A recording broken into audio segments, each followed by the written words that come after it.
ఒక్కో చీరలో blouse piece చాలా చిన్నదిగా ఇస్తూ ఉంటారు. అలాంటప్పుడు హ్యాండ్స్కి జాయింట్ పడకుండా మెయిన్ పీస్ కట్ చేయటం ఎలాగో ఈ వీడియోలో చూద్దాం. చివరి వరకు చూడండి. ముందుగా బ్లౌజ్ పీస్కి బార్డర్ ఉంటే రెండు వైపులా ఒకేలా ఉందా లేదా చూసుకోండి. రెండు వైపులా బార్డర్ ఒకే వెడల్పులో ఉంటే గనక ఇప్పుడు మనం 4 పొరలు పీసు అంటే ఆ చివర ఈ చివర బార్డర్ కలుపుకుని ఇలా 4 పీసులు ఫోల్డ్ చేసుకోవాలి. ఇలా ఫోల్డ్ చేసుకుని రెండు హ్యాండ్స్ ముందుగా తీసేసుకోవాలి. ఇలా ఫస్ట్ లైనింగ్ కట్ చేసుకున్న తర్వాత బ్లౌజ్ పీస్ ఆ చివర ఈ చివర ఉన్న బార్డర్ రెండు చేతులు ముందు కట్ చేసేసుకోవాలి. ఆ తర్వాత 4 పొరలుగా తీసుకున్న పీసుని ఇప్పుడు 2 పొరలుగా చేసి టేబుల్ మీద పెట్టుకోవాలి. ఇలాగా ఈ అడుగు భాగంలో ఒక చెయ్యి తీసామన్నమాట. ఆ పైనే బ్యాక్ పార్ట్ కట్ చేయడం జరిగింది.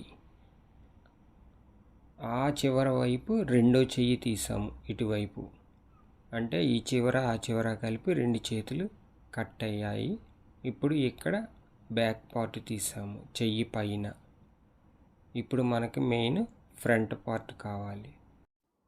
ముఖ్యంగా గుర్తుపెట్టుకోవాల్సింది హ్యాండ్ ఎప్పుడు అలా సెంటర్నే కట్ చేస్తే ఫ్రంట్ జాయింట్ లేకుండా వస్తుందన్నమాట.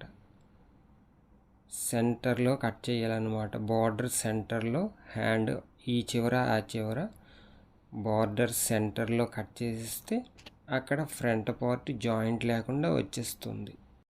బార్డర్ సెంటర్లో హ్యాండ్ కట్ చేయటం వలన ఆ చివరన మెడ దగ్గర వచ్చే పీసు జాయింట్ లేకుండా వచ్చేస్తుందన్నమాట. అదే హ్యాండ్ ఆ చివర తీస్తే కనుక ఫ్రంట్కి జాయింట్లు పడిపోతాయి.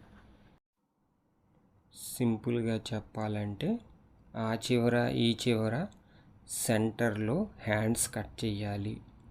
ఆ తర్వాత హ్యాండ్స్ కట్ చేసిన పైనే బ్యాక్ పార్ట్ కట్ చేయాలి. ఆ పైన ఫ్రంట్ పార్ట్ కట్ చేయాలి అలా క్రాస్గా. అప్పుడు హ్యాండ్స్కి జాయింట్ రాకుండా ఉంటుంది. ఇంకా ఏ పార్ట్కి జాయింట్ లేకుండా కుట్టేయచ్చు.